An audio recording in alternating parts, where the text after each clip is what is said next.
Everyone, and welcome to the Fox Den here on the Fox D Network. I'm your host, Heath Douglas, and today we have with us on the show a very special author, motivational speaker, life coach, and shall I say survivor, and Mr. Kellan, and I apologize if I mess up your last name, Fluckiger. That's a German last name. I'm assuming.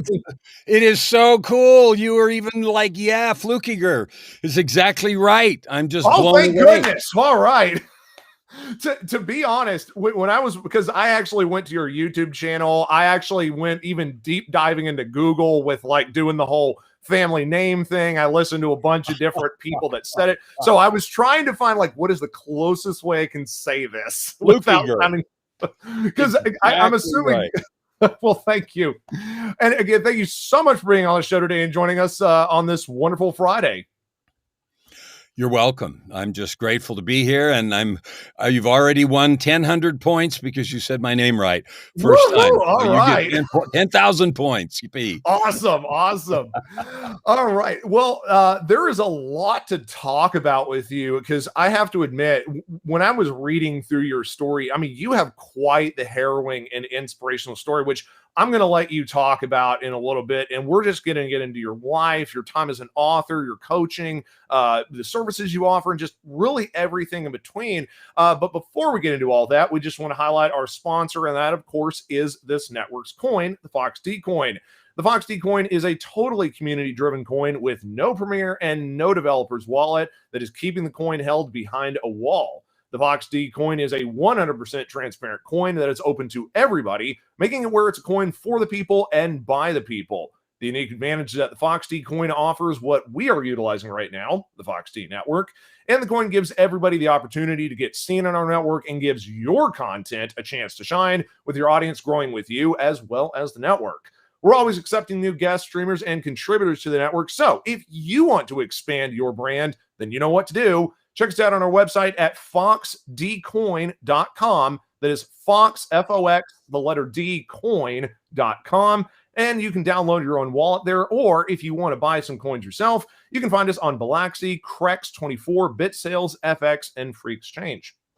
All right, so Mr. Kellan, so for the folks at home, we'll just start off simple, I guess. Tell us about yourself, kind of who you are, how to pronounce that last name, how you got the last name, where are you from, and the so humble beginnings that kind of have made your life.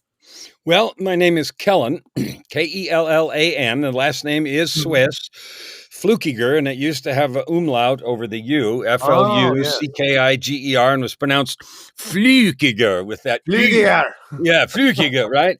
That was long since dropped, Fluckiger, and so I'm just blown away that you said it right. Key, like I do the flu, right. Key, Ger when I teach people how to say it, Fluckiger. But anyway, you did well. So, well, thank you. I was born in San Francisco, California, raised in the Bay Area, left home when I was 17. Never really been back, been in and out of California with different jobs. Most of my life and all kinds of careers has been spent west of the Rockies, straight up and down U.S. and Canada. So I'm pretty much a West Coast, not quite coast, but, you know, between Arizona, Idaho, California, Alberta. My wife and I live here in Alberta, Edmonton, Alberta, which is, if you, when I lived in Phoenix, we lived in Phoenix from 2008 to 16. We moved up here. People would ask where it was. And I said, well, if you draw a line between Phoenix and Santa Claus, you go through my front yard. 1,800 miles straight north. So wow, about that. That's quite the distance from your hometown, sounds like. Well, you know, it was funny because in Phoenix, we moved up here in 2016 to take care of my wife's mother, who's turning 90 on September 1st in a couple of minutes.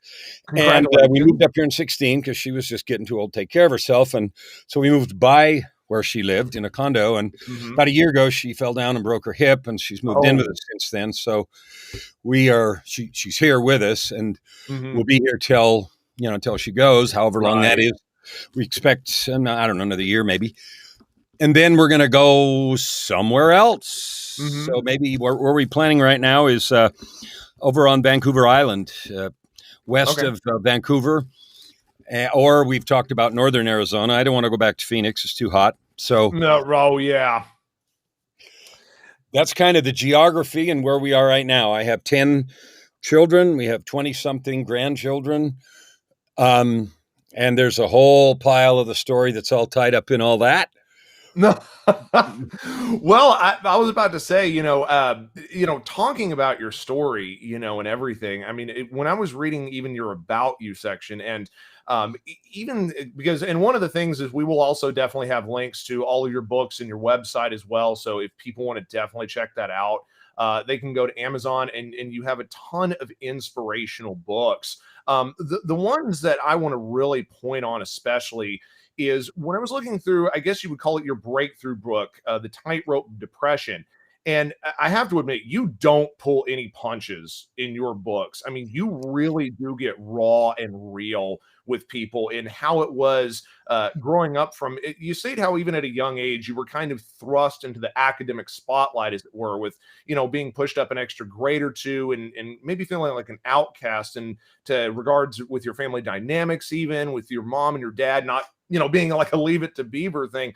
So kind of delve into kind of your life growing up and your childhood and all that sort of stuff, with kind of where you were at that time to, where you got to now. Okay, well, was born in a kind of a middle class-ish, a little bit lower than middle class, but middle class family. Mhm. Dad worked in San Francisco. Mom was very, very young when she got married, 17, had her first kid at 18, and etc. I was the second. My my mom was really fanatic in terms of religious Mhm. views. And I mean fanatic, not that anything she did or thought was so weird. The fanatic part was the enforcement. So Ah, you had to do and be a certain thing in order to be good.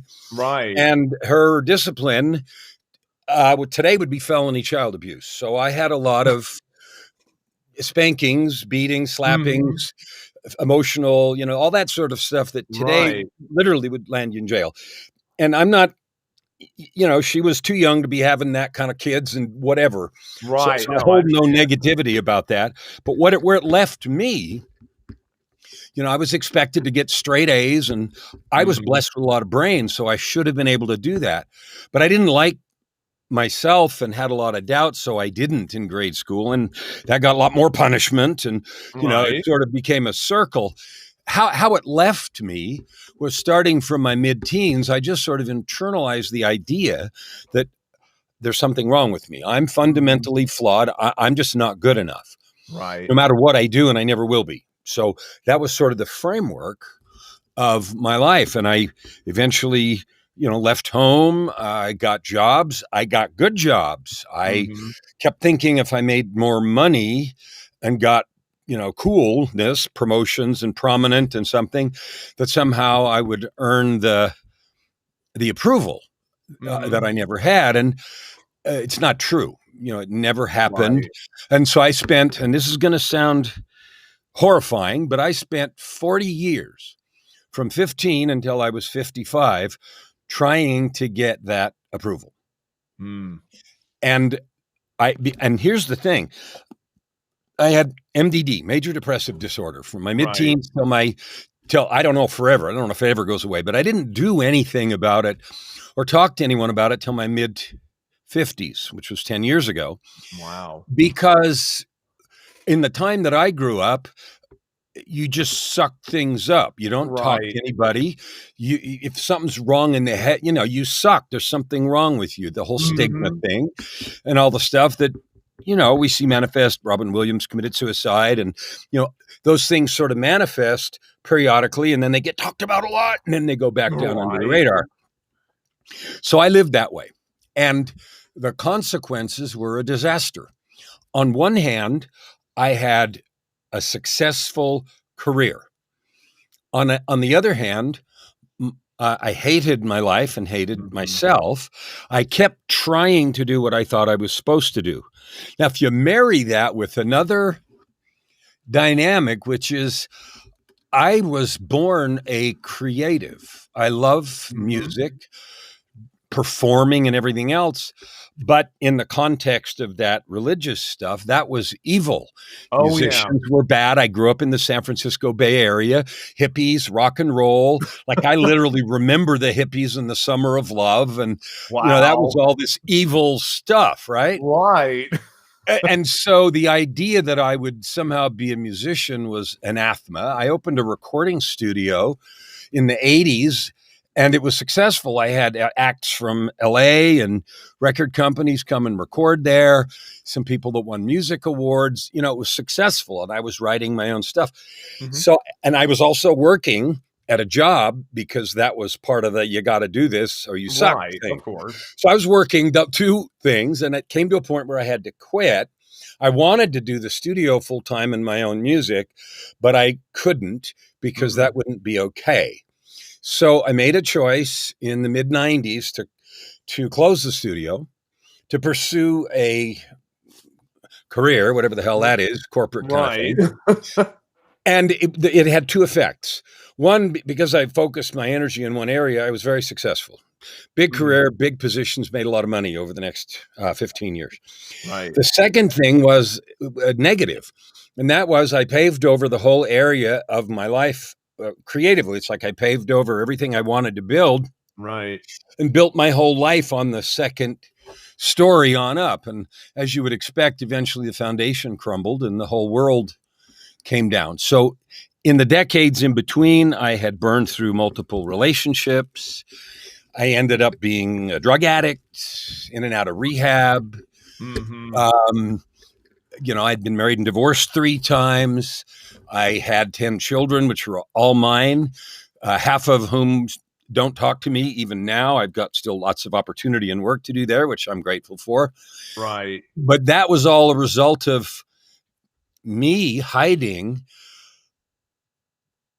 from myself. I hated myself despite the external success. I mean, if I list the accomplishments, testified before Congress, had a contract with the Queen of England, been in the C-suite in the United States and Canada, made a lot of money, world class, this, that, and the other, Mhm. spoke in conferences around the world at universities, blah, blah, blah, Right. blah.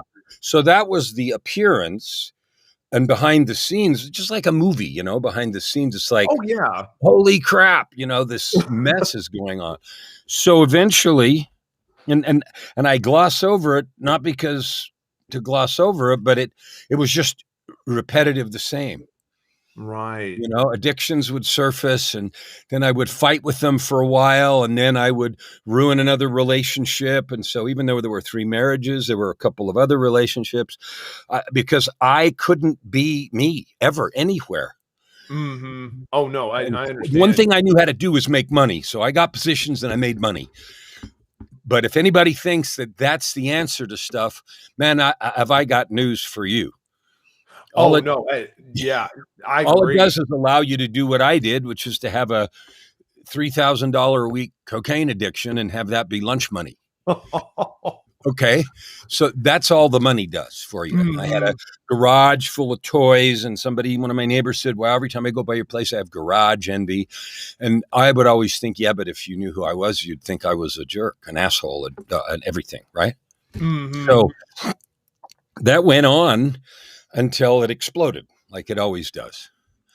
Well, and I think you bring up a very good point is kind of like what you were going back to even with Robin Williams is, we see this now, especially in today's media now, is the emphasis on mental health is, you have a lot of these successful people who up front, they've got, the 15,000 square foot mansion, the 20 car garage, all this stuff. But then you find out later, they either have a near suicide or they do end up committing suicide, and you find out, oh, this person was suffering from depression, anxiety, schizophrenia. They were, and so, that kind of sounds kind of like, would you say that was kind of like your life throughout that time period? Is, that whole facade was up there? For 30 years.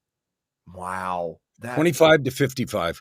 When I first started getting my work, my whole focus was on proving something, in trying to get approval that I would never get, living a life I didn't want to live, and trying to be something that I wasn't. right. Well, and behind the scenes, one of the things that really blew me away in your story is you had talked about actually at a time in 2013 when there was a point when you had a gun pointed in your mouth and you thought you were going to end it all. what was honestly going through your mind at that time leading up to that? What was how did you get to that point? The moment, what was going through your head at the moment of having that gun? And then finally, what was the moment or the second that you kind of snapped out of that? What's kind of the story behind that? Because that really was just a point That that was blew the me away when I third. read about So that. that was the third time I had one. I had twice attempted suicide, and people sometimes say, "Well, how do you attempt suicide?" Well, I'll tell you. My favorite substance abuse was alcohol and cocaine. Mhm. Together, they make cocaethylene, which Right. the high lasts much longer and is much deadlier than either one separately. So one day, I calculated the amount of cocaine that it would take to kill someone of my body weight Right. and the amount of alcohol that you'd have to drink to do the same thing, just individually. Right. Consumed both quantities of both, expecting that surely one or the other or both would do the job. Mhm. So that was a legitimate, intentional attempt to end my life. That was back in 2006. Mhm. It didn't. In 2000, and there was another attempt similar to that. In 2007, and I'll get to your 13 in a minute because this is No, sure. actually No important. problem. No problem. In 2007, I had a divine intervention. I had a 17-hour out of body experience, an Really? invitation to change my life. Well, I went, if I tell you the story, people don't believe this stuff. It's in Tightrope if you want to read it. But it started with, um, this was at the height of everything, right? Making all this money. And I, of course, had all the trappings. I had a great big, at that time, it was plasma, 65-inch plasma Mhm. TV. And I didn't watch TV. I just had one because you have that Right. stuff, right? Sure. And so decided one night I really wanted to watch TV. And I realized I didn't know how to turn it on. Mm. Oh, okay. So I had 4 teenagers of my kids living with me, and I was a single dad, third time, and I said, well, who knows how to turn it on? Somebody turned it on, and it turned on a show called Intervention. Now, Oh, that's a yeah. reality show about people like me, right? Right. And so the protagonist in the show was a high ranking executive with a cocaine problem. Well, that pissed me off. So I watched about 10 Fate just minutes, crossing that. 10 minutes of it, and I turned this off and said, I'm just not watching this crap. I wandered around the house and did some other stuff, and then I felt like I really needed to turn the TV back on. So I turned the TV back on. It was in the middle of the hour, and that very same show started over. Wow. I did not have a DVR. It was Mhm. not on the schedule. It just started over. So Oh, I'm like, really? okay, I guess I'm supposed to watch this. So I watched the show, Mhm. a little less angry. Right. Uh, I went to bed, and that was around midnight. I didn't wake up until 5 o'clock the next afternoon. And during that 17 hours, I was somewhere. I was very conscious. I would say I went to hell. I was Mm. suffering an extreme pain physically and spiritually. At the Right. end of that 17 hours, I heard a voice that said, "It is enough." I woke up. I was in my bed. It was completely soaked, not with sweat, and it wasn't a water bed, and I hadn't peed myself. So I don't know how much that water that got in there. But anyway, Right. it was 5 o'clock in the afternoon, and I realized that that was an invitation to abruptly make changes. So I threw away all the drugs that I had, and in one day I went from $3,000 a week to zero, straight up cold turkey end. Wow. So that was how I got sober, but that didn't address depression. 2 weeks Mhm. later, and this is part of what I do now. So this ties Right. directly into me trying to help people understand who they really are. 2 weeks Sure. later, I hadn't left all my positions yet and resigned. And because I made decisions that affected billions of dollars, I used to get free stuff all the time, Right. tickets and, probably would have been bribes if I was bribable, but I wasn't. But I had free tickets to everything, box seats, this, that, and the other. And I got Right. a pair of free tickets to a Yo-Yo Ma concert. Now, if you're a classical person, you Oh, know who yeah. Yo-Yo Ma is. Right. Electrifying cellist. So I didn't have anybody to give the other ticket to. So I always ask in the office who likes whatever it is. And in this case, who Mhm. likes classical music. Well, some lady in one of the groups that I managed said, well, I do. And I said, have I ever given you anything? No. Okay, here, we'll see you there. So we met at the concert, halfway through the concert. And this was 2 weeks after that other experience. Mhm. So I was 2 weeks sober and I just had this incredible experience. So I'm watching the concert, and halfway through, I had this feeling which I had now recognized from 2 weeks earlier. I'm like, okay. And then this thought, powerful voice almost said, you need to marry this woman. And I said, yeah, not happening. I've screwed up everything else. This is you got your wires crossed. Message for somebody else, not happening. And so later that night, they were backstage passes, of course. And so I was backstage meeting the conductor and all that other stuff. The feeling came back and it said, comma, and you need to tell her tonight. Oh, wow. And I argued like crazy. Oh, for sure. You don't win those arguments. No. So I did. And it went about like you would have expected. You know, are you out of your mind? Who the heck? Like what? 2 weeks later, she had her own set of experiences. She resigned. I left everything. And that was 14 and a half years ago. So in that moment, the divine, which had got me sober, 2 weeks later said, and here's the companion you need. Right. She knew, because the rumors were all over the office like they always are. So she knew what I'd been up to. And she said yes anyway. And left her job and we took off. So that was 14 and a half years ago. So that was 6 years before the experience with the gun. Right. Time goes on and I was now sober. Okay. But my depression wasn't addressed, and the things that had brought me to there were still a work in progress. So I felt like, okay, I need to build a new business. I decided to become a coach, and because I knew how to help people do impossible stuff. That's what I'd been doing my consulting career. But the things that I was doing weren't working very well, and I felt like I was failing her. And failing everything. And so it spirals like it does with the depressive. Right. And some particular events happened. All the details don't matter, but I ended up completely convinced that I had ruined her, me, and everything. Wow. So on that night in 2013, it came to an awful culmination. And we lived in Arizona, so everybody has a gun, right? We had several. And so I got out the handgun, Glock 9mm, and was planning to end it. Like, this is enough. I have ruined enough people. I have ruined all these other people. Everything is my fault. I knew it. I'm not good enough. It never will be. That feeling. Okay. So what happened was I sat there in that situation for a few minutes, angry, ready to die. And then the thought came to me, which said, is this really the right thing, or is this a cowardly response?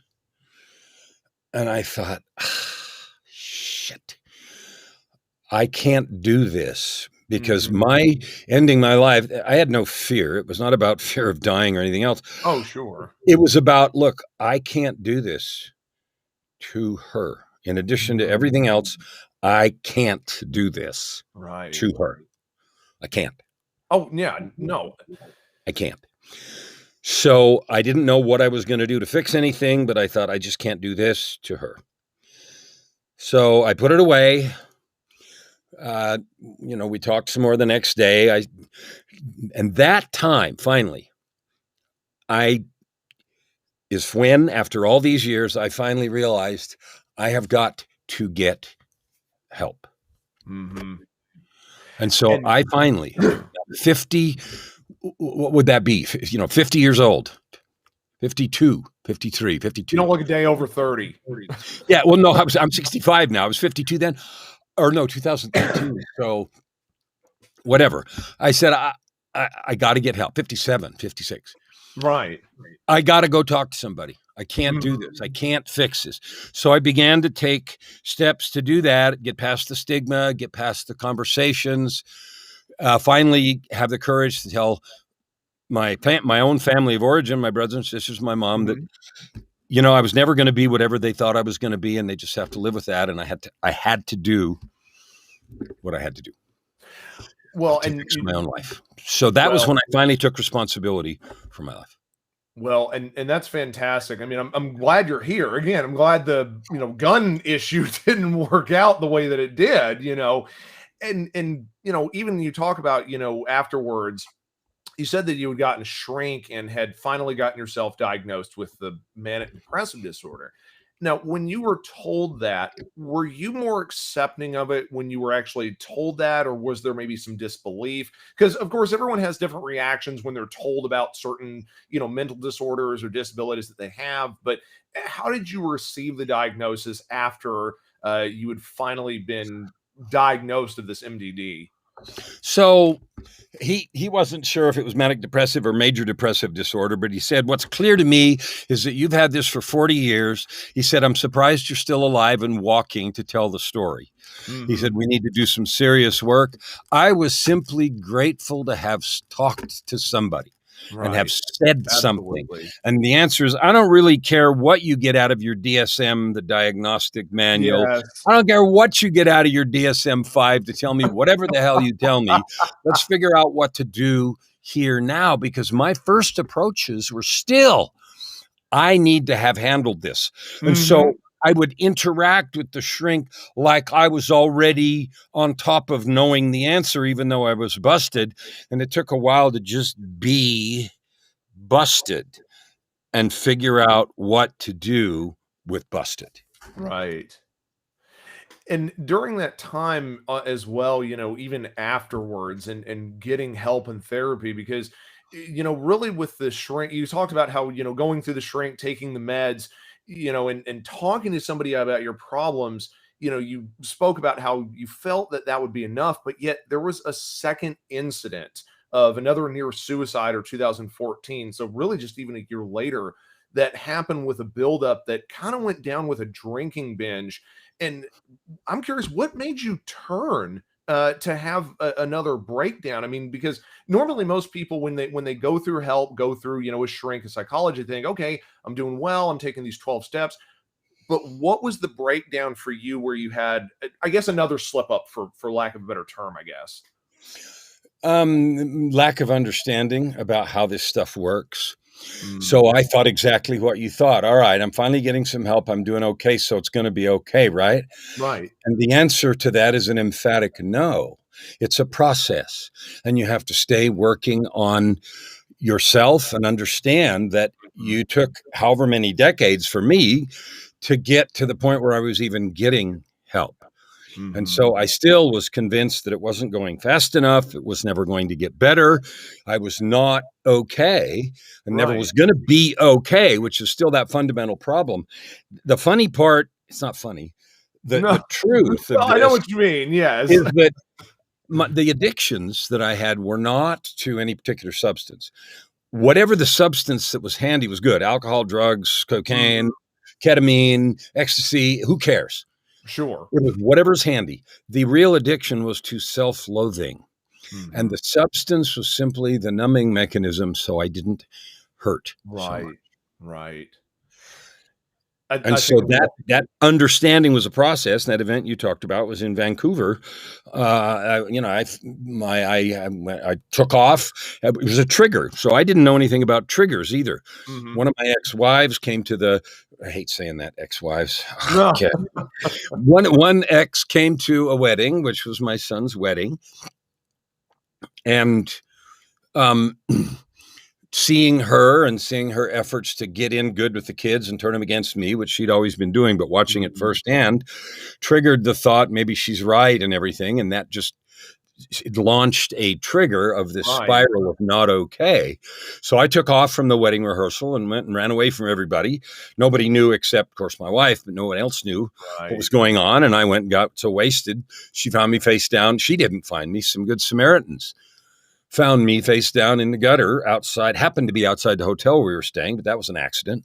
Mm. And they made it a habit of walking around that neighborhood helping people. And so the hotel manager knew who they were, and they brought him in there. And apparently I was able to mumble my name, and they realized I was staying there. So they took me up to the room and waited till my wife got home, and she's out looking for me.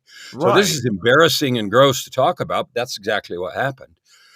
And Wow. so, it was another incident, not in terms of gee, everything before has failed, but it is a truth and realization that this whole healing process is ongoing, and Mhm. you have to, and I say you, me, and I will Right, offer this correct. to anyone who's trying to recover from addictions or mental illness or anything, you have to put safeguards and processes in place to help, because you're going to have triggers. One of the things I eventually learned about was what were triggers? What are things Mhm. that sort of open the floodgates to past spirals down? I didn't even know what that kind of stuff meant Right. until one of them hit me, and it happened, and like, how did that happen? Well, this was the initiating event, and after that, your mind goes into the spiral of you can't and you won't and you suck, and then there's no place to go from there except hiding. Yeah, no, no, and that's again one of those things I think a lot of people, and for anybody that's watching, definitely, definitely, definitely, reach out, get help, talk to people. You don't have to feel like, you're in it alone. If you're struggling, don't feel like you have to bear that burden. And I think like what you're setting a great example for, maybe not an example of committing, so going through the suicide, but the part about getting help and accepting that, like you said, it is a process. Because I agree, is I think a lot of people think that there's a 12-step program that you go through, and after that 12th step it just ends. But that's not really the case like you're talking about. No, in fact, the actions. I've been to 12-step groups where some people there have been for 20 years, and I don't do that. But my wife and I, sponsored. I mean, we were the facilitators for a 12-step group for a couple, 2.5 years, through our church to help others. We were Mhm. as facilitators because we were doing okay, but the active process of helping others and being able to talk to, with, and be the support Sure. for others is a big thing in terms of sponsorship, giving back, Mhm. helping people. Right. Not, it's less about helping people not use or not relapse. It's about helping them understand their true intrinsic value. Like, you're worth this effort. Yes. Yes. You're And worth whatever you got to do. yeah, exactly. And I kind of wanted to also ask that too. Like even with your wife, you talk about is how did you transition into being the motivational speaker and the author that you are? Like what kind of had you going from like, man, I've got all this life experience, I've got all of this stuff behind me, and I have just got to help people not end up making the mistakes. Like what made you become a motivational speaker that you are? So if you look at the struggles in 13 and then 14, after that I realized that something that would really help was to talk more about it. So that's what launched writing Tightrope. So I started writing Tightrope of Depression in 2014 and finished it in 15. So I wrote that book because then it allowed me to talk about it. It allowed me to not talk about it in the way of, look how bad I suck, which Right. was the context of my whole life, but to say, the truth is, it doesn't matter who you are, where you've been, or what's happened. Mhm. If you want to do something better, the future is still unwritten. Wow. So I started writing. I wrote Tightrope. And then the minute I got done, I'd never actually intended to write anymore. I wrote Mhm. Tightrope and thought I was done. 3 or 4 months after I got done with Tightrope, two things happened. One, I decided, I don't want to just write this book. I'm a musician. So I'm back doing music. I've uncovered that basement and we're back in the creative stuff. Wow. I'm going to write an album of music telling the stories and songs. Oh, I'd love to hear it. When's the album coming out? When do we go to the It's done. concert? So I'm right. September 1st. Oh, really now? So I don't know. Is there a chat button that we've got here that I Yes, can we share do. We something with you? actually do. And we also will have your website. We also have links to your website and the books and everything. So you're definitely welcome to tell the people about any upcoming books, any Okay. upcoming concerts, Well, anything there's a you've got. concert. It's free. It's going to be on Zoom. I was going to give you the Eventbrite link, Okay. but I'll email it to you in our Sure, email sure. exchange. All right. Yeah, sure. No I'll email problem. you the Eventbrite. There's two of them. One is September 1st and one's September the 8th. There's going to be 6 songs on each one, stories and songs. The concerts will be about an hour, and they are songs from 2 albums, not just one. So here's what happened. As soon as I got done with the book, I thought, okay, I need to tell the story in songs. And then I realized, holy crap, the story isn't done. So after I finished Tightrope, I realized I needed volume 2. And so Down from the Gallows Yes. is volume 2 of this trilogy. And there's an album with this too. So there's 22 songs on 2 albums. I'm doing 3 songs off of each album and stories in the first concert, 3 more songs off of each album and stories in the second concert. The concerts are free, and they are specifically designed to help people understand hope, Mhm. recovery, transition, change, and all that stuff. So I am, and there will be a trilogy. It turned out that it's going to be a trilogy, although, like I said, when I started, I had no intention of writing anymore. But a few months after I got done, it became really clear that it was woefully incomplete with the Mhm. idea that, oh, you're in recovery now, so it's all fine, Right, right. which is crap. Well, no, and I completely agree. I mean, and that's fantastic. So, as far as like with kind of even your website as well, because I want to also ask about that. Your YouTube channel, my gosh, that I went through that. It's called the Ultimate Life Formula. If anybody wants to check it out, Ultimate Life Formula on YouTube. And I gotta say, I love your videos. You did a really super fantastic job in really just bringing a lot of spirit into each and every one of the videos. And one of the things that I would love to compliment you on as well is, you do distinguish yourself in being far more powerful than what I guess most other motivational speakers are with, being very calm, being self-spoken, that sort of thing. So how would you take it in terms of saying that you're more why you have a more blunt approach and really a heads-on take on things versus a lot of others that kind of might walk you through a soft core version of, oh hey, this is going to be okay sort of thing. Well, everybody has their own way. Kellan has always been kind of a balls to the wall or don't bother guy. Right. So I didn't learn to ski, for example, until I was 45. I didn't quit pushing it until I was doing double black runs, including Right. all the busted stuff that goes with it. Right. Decided to learn to snowboard when I was 50. I did the same thing. I hired some guy to take me out all day, and he started with the speech of, well, now the first important thing is having a good time and then client safety. And when he got all done with his spiel, I said, okay, screw all that. I want you to Right. take me up on the hill and beat the crap out of me, and I'll tell you when I'm finished. And he looked Oh at me my like, what? goodness. And he wanted to go in for lunch. And I said, screw that. I'll tell you when I'm done. At 3 o'clock in the afternoon, I fell backwards on the hill and I said, all right, I'm dead. We're finished.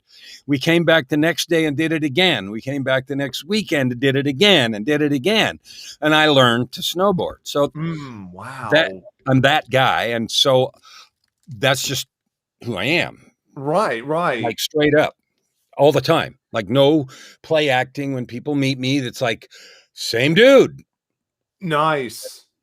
No, and that's why I said I think that is wonderful in your character because I'm the same way as I'm kind of someone that now I'm not drill sergeant going to yell at someone, but definitely I think that's one of the things that a lot of motivational speakers, and you're correct, everyone has a different formula, but I think that's one of the key things that a lot of people need to have, the dark past kind of dragged out into the light and be like, hey, this is what you need to do to work on yourself. This is the issues you're facing, and not just, again, no offense, not that Dr. Phil kind of, now y'all, it's going to be okay. We're going to be able to get through this, sort of thing. So I definitely think that's wonderful that you're just like you said, balls to the walls, kind of get it out there, get it over with. Well, I've learned that when I wrote Tightrope, I waited a year to publish it because I was so scared. I Wow. lost sleep. I knew my family of origin was going to hate it. I Right. knew some of my kids. I don't, it's not a tell-all. I don't blame. I don't call names. I don't do any of Right, that. sure. I just tell the story from my point of view, but I still knew, and it all happened. You know, I got disinvited to the family reunion. I got blackballed from this, that, and the other. But at the end of the day, this is part of releasing the idea that I have to make somebody happy. I have one goal. My goal is to help 1 million people somehow understand who they really are and discover, develop, and manifest their divine gifts. That's what I live to do, period. Well, that is a lofty goal, 1 million people. Are you close to that at all? Have you hit? I have no idea. I don't even know Oh, how I'm going to count it. I've got YouTube channel. I've got a podcast that's hysterical how the podcast started when the pandemic started in March a year ago. Somebody who knows I do motivational speaking called my wife up and said, does Kellan have a podcast? And she said, yes.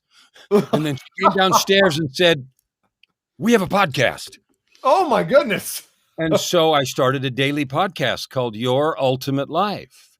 Wow. And I just recorded episode 461 yesterday. Wow. They're 15-minute daily episodes. Well, if it's a daily podcast, it's a daily podcast. Right, It's exactly. So I'm going to do that. And I'm going to do it until I no longer draw breath, because that's who I have chosen to be. And my message is each one of us gets to choose who we're going to be. So damn it, choose it and then get after it. Heck yeah, let's go out and conquer the world. I don't care. You pick whoever you want to be, but pick and then do. Right. No, exactly. Well, and I want to ask this as well, kind of before we head off as well. What would you say is the biggest thing, if you could leave an impact? You talk about, like you just said, with your motivational speaking and stuff, wanting to touch as many people as possible and to, really fulfill their life until your last breath. What would you kind of like to be the thing that if people could take one thing away, even from this interview, what is something that you would want people to hear, to listen, and have that be the impact that is like, you know what, I'm going to quit doing drugs. I'm going to quit drinking. I'm going to, get off my butt and, save the world kind of thing, save myself sort of thing. Every person that I talk to, more or less, has a yearning and a feeling inside that they should be doing something, that they should do something besides settle for mediocrity and just sort of go with what's easy and obvious. Right. Every person feels that.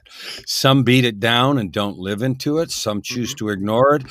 Some try some stuff and it fails, but everybody feels it at some level. Sure. What I would say is go feel it. And then figure out how to live it. I don't mean quit your job I don't mean any of that. Right. But I mean, make a choice and ask yourself who you want to be. The question you just asked me, how would you want someone to answer this question? Oh, Jane, she's the gal that. George, oh yeah, he's the guy that. Like, what do you want in those blanks? Yeah. And is every single thing you're doing, whether it's raising your kids, whether it's how you act in public and private, is it filling in those blanks? Are you being the person you truly want to be? It's not up to me to tell you who that is. But you feel it, you yearn for it, you know it, and you can't pretend you don't. So give in to that feeling and get after it. And if you fall down, carry a blanket of forgiveness and get off your ass and recommit. Wow. That is awesome. Seriously, that is motivational speaking at its finest, sir. Seriously, that's even inspired me just listening to that, even for whatever it is, like you're doing this. So one of my phrases is add good to the world. So every breath we take, we add carbon dioxide, but besides that, we do something. We can add apathy. We can add nothing. We can be angry. We can complain about politics or about coronavirus or about this, that, and the other. why not make a choice to add good to Mhm. the world? Like, Exactly. on purpose. Yes. I mean, the Okay. world's already negative. I mean, as a society, we're so negative in general. And, to input life and happiness and joy into your next door neighbor, your friend, your coworker, do it. I mean, the internet's already a just bastion of hate. I mean, why not make it, somewhat a bit lighter? Make choices every day. Add good to the world. Exactly. Well, sir, I want to thank you so much for being on the show today. I've lost you. Oh no, I'm still here. I'm still here. Oh, you may have lost me. I'm still here. Can you hear me? I don't know if you can hear me. Suddenly, I I can hear couldn't hear you. you. I can hear you.